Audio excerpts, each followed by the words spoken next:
You are listening to the Foreign Policy Focus podcast. We cannot wait for the final proof. The smoking gun could come in the form of a mushroom cloud. Haven't you driven enough people from their homes already? Bulldoze their villages, seize their property under laws they had no part in making.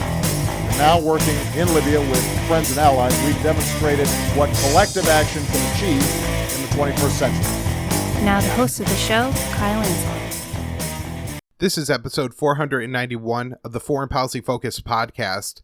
On today's show, I have a lot of news to cover. Trump vetoes the Iran War Powers Bill, another lawsuit filed against the Pentagon's Jedi program, and there's a lot of violence going on in Afghanistan. Make sure you share the show. You find it online at the Libertarian Institute, where I am the news editor and write the daily news roundup, both the roundup and the show. You can find it on the homepage at libertarianinstitute.org. Subscribe to the show somewhere. 3 shows a week, Monday, Wednesday, Friday, talking current events in U.S. foreign policy and other crimes committed by the empire. Most Mondays, Will Porter joins the show. And you can support the show financially over at patreon.com/foreignpolicyfocus. So the first story I have on today's show is expected but dismal news, and that is the Senate has failed to override Trump's veto of the Iran War Powers Act. I believe there was a majority of senators who voted to override the veto, but still 10 to 12 short of the 2/3 majority needed to override. And then, of course, you would need, again, a 2/3 majority in the Senate. As I've said time and time again, there's no way that the Constitution says that the president has the authority to start an illegal war, and then it's only by a 2/3 margin in each chamber of Congress that could be stopped, ended, or prevented, and that this war powers resolution bill shouldn't even be needed, but it actually is, and it's very unfortunate that it has been defeated. Now, the simple solution to this is, I believe, to pass a concurrent resolution. There's 2 kinds, joint and concurrent. I don't understand the legalese differences between the 2, but effectively, if this was a concurrent resolution, the president would not have been able to veto this. There's a pretty good article by Hunter DeRenis in The American Conservative about some of the legal history here, and he explains how that works and why. But with that concurrent resolution, majority in each house would be able to pass this war powers resolution, preventing Trump from starting an aggressive war with Iran. Now, if Trump would then veto that or say that it doesn't apply, there could be a battle in the Supreme Court, and who knows? I mean, that could easily be lost. Yeah, I don't think the Supreme Court just deals out justice, and they're the people who always get it right. But that is one path to go with constraining the presidential war powers through the War Powers Act that was passed in the 70s and the Constitution. I don't think it's our most effective fight, but I do think it is a battle that we can fight and hopefully actually prevent some conflict this way one of these days by, getting like a War Powers Act passed for Yemen that actually just gets the war to wind down and end, or pass one on Iran that prevents Donald Trump from starting an aggressive war against that country. It's something that is really needed. It may seem kind of absurd that, Donald Trump isn't just going to start a war, but he does tweet out things like, I've instructed U.S. ships to shoot down Iranian boats that are harassing American ships in the Gulf. Well, if he does that, that actually happens, that may start an aggressive shooting war with Iran. And so, what actually needs to be prevented here is that Donald Trump doesn't foolishly start a war by tweet, and that is something that working on these war powers resolutions is helpful for. I also think there's a PR benefit. It's something that people see and they take maybe a little bit more notice of the presidential war powers, and you could talk to them a little bit and argue with them about a little bit, talk about the Constitution.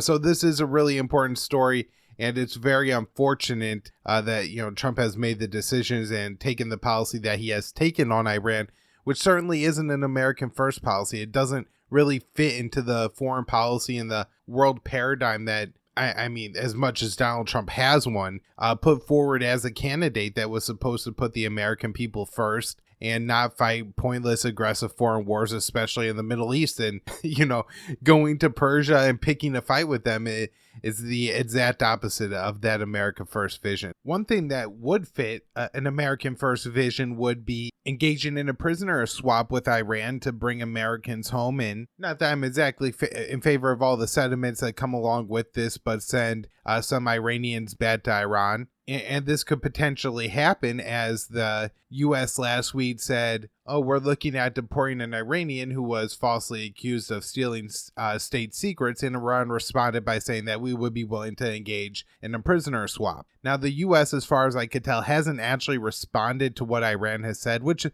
very unfortunate, but they are now saying that Iran needs to send a plane to the United States, and the U.S. is going to put 11 Iranians it wants to deport on that plane. Now, I don't know if these are people who actually want to leave the U.S. or are being forced out. Those two things kind of complicate if this is a prisoner swap or, just ruthless deportation. But at the same time, if this, particular person who was falsely accused of stealing secrets, acquitted, and is now looking to be deported, this is somebody who's, I think, more of a prisoner being freed. And if in exchange there's a couple, I think, Iranian Americans who are detained in Iran, we could get those people released and sent back to the United States. Seems like it would be a huge win for Trump. The other benefit is it could really kickstart diplomacy. This is one of the things you do this and then, maybe ratchet down tensions somewhere else, reduce a little bit of sanctions on Iran. Those are the kind of small steps that could be taken if the U.S. decides to do this in a way that engages in diplomacy. However, it seems like the Trump administration in this case is dedicated to, its very thuggish and anti-Iranian outlook on the world. And so rather than looking to engage in diplomacy, they're actually trying to make this out to be a negative where Iran needs to come pick up their garbage. It's a very kind of sad way that the Trump administration, looking at Secretary of State Mike Pompeo, as this came out of the State Department, I believe, this statement that told Iran to come pick up their citizens. All right, moving on to Jedi. Not Star Wars, but the Pentagon Cloud program. They're offering, I believe, initially up to $10 billion to build the Pentagon a secure cloud where I guess they could store all their war plans and everything else without the enemy being able to hack in. I'm not sure how possible it even is to build what the Pentagon is asking for, or if any of the companies that bid on it, Oracle, IBM, Amazon Web Services, Microsoft, were actually right to build this, and building it will make America more secure. But nonetheless, the contract is being offered. It seems like eventually it will be awarded to somebody and this program will be built. Now, it hasn't actually happened yet, and part of that is because of this tedious legal battle that has been going on the whole time, as all these tech companies fight with each other over who gets the sweet Pentagon money. Right now, it looks like Microsoft is in the best position. They have been awarded the contract, although Amazon Web Services has been able to file a couple of lawsuits, one a while ago, I believe in the fall, that so far has created an injunction and has prevented Microsoft from moving forward too much building the cloud. And what they argue is that there was a former Pentagon employee who had then signed a contract with Microsoft, but was still working at the Pentagon, essentially advocating for the Microsoft model to win. And that's quite a bit of corruption, right? On just a pretty obvious level. Now, who knows if Amazon tried to do the same thing? I think all these companies are corrupt. I'm not trying to make it out like Amazon's the victim. Amazon is also saying that the way the government tried to structure their pricing model made it more likely that Microsoft would win and that this was unfair. And this is the new lawsuit. I'm not sure if this one will go anywhere, but at the same time, it does seem to be another step in prolonging, this contract from being awarded and the cloud from being built. And so if we're willing to let, tech companies squabble over who gets the Pentagon money and delay the, building of this military equipment, maybe we just need to put it off indefinitely. I mean, this is a time where we have, a unique crisis on our hands where we may never return to normal again, as people are saying. And so it seems like at times like that, it would be a damn good time to look at these weapon programs that have a lot of sunk costs in them already, like the F-35 and the new Reagan-class aircraft carriers and the Zumwalt-class destroyers, but they're all failed weapon systems, and maybe we could take that money and repurpose it and help out the 33.5 million Americans who have been forced out of work during the coronavirus quarantine, or at least, start offering people who don't pay very much income tax, maybe you don't have to pay it at all from 2019 because you likely got screwed by the government here. And you're one of the people that's really suffering during this quarantine. So yeah, I do think there are a lot of steps that could be taken to really help people. And while I'm, a libertarian first and don't recommend a whole bunch of social welfare spending, do look at tax cuts and taking money out of these military contracts and repurposing at a time like this. Seems like a great thing to look at and start doing. So the UK is fighting to get an American who was working at, I believe, a U.S. embassy somewhere in the UK, extradited back to the UK for murdering a kid riding a bike. I believe the young man was like 18 or 19, and she was intoxicated or careless and took him out as he was riding, ended up killing him. And then they claimed diplomatic immunity and get her to the U.S. Turns out the initial story was that she was the wife, I believe, of some diplomat, and that's how they kind of got her out of the country. I think looks like she's a CIA agent. And so it doesn't seem that the UK is too happy with the US about this and refusing to extradite her. And for us Americans, we should want her to get the hell over back to the UK. I mean, she's a murderer and shouldn't be recklessly driving on our streets. She should go face justice. So the Fast and Furious operation from the early years of the Obama administration is once again making headlines, this time mostly in Mexico, though, as the kind of two political factions there argue over Mexico's role in that program, what they allowed to happen and what they knew about at the time. So I think it is important to bring this up again just because this is really a huge scandal that I think got lost in the Republican attacks on Obama during the first years of his term. Probably had they not spent so much time worrying about his birth certificate, it would have looked a hell of a lot more honest when they went and, pointed out the very, very dangerous and negligent program, Fast and Furious, run by the Obama administration under Attorney General Eric Holder, where they were allowing guns to be illegally purchased in the United States, knowing that they were going to go over the border to Mexico and be given to murderers. And in fact, it became a real big scandal when an American border agent was killed in it, but has killed a lot more Mexicans, all the guns produced here. So I'm not sure how Trump is going to react to this. This seems to me to be one of those things that is an Obama scandal. And while Trump, I think, has some negative feelings towards Mexico in general, it may prevent him from doing something generous towards them.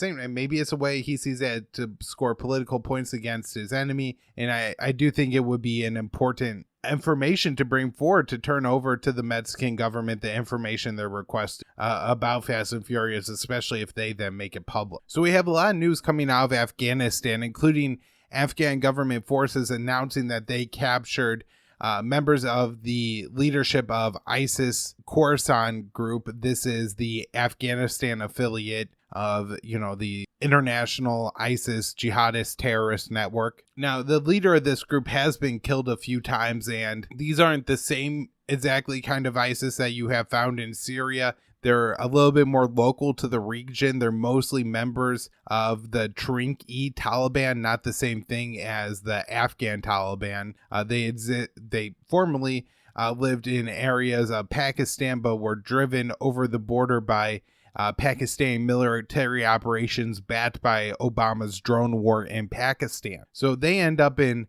Afghanistan, and I think the Taliban initially kind of reached out to them to work together, and then they said no and pledged allegiance to Baghdadi, and who was that time making a lot of headlines and gaining a lot of territory in the Levant. So after a few years of making enemies in Afghanistan, they seem to be on the decline in general, the ISIS-K, and struggling to maintain a lot of territory, as the Americans, the Afghan government, and the Taliban are all targeting them. And I'm not sure how big of a blow the capture to the leadership was, but it does seem that the capture of the leadership did upset the members of ISIS-K, and they have carried out a couple of attacks in Afghanistan, one targeting the funeral of a police chief.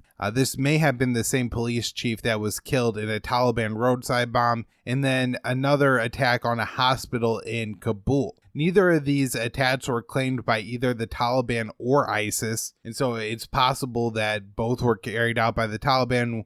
One was the other, or that it could even be a different group of militants in Afghanistan who carried out either attack for either reason. But this is kind of a pattern of ISIS, is that when their leadership gets hit, they then go out and carry out some attacks. The attack on the hospital killed 14 people. I believe it was a hospital with a maternity ward ran by Doctors Without Borders.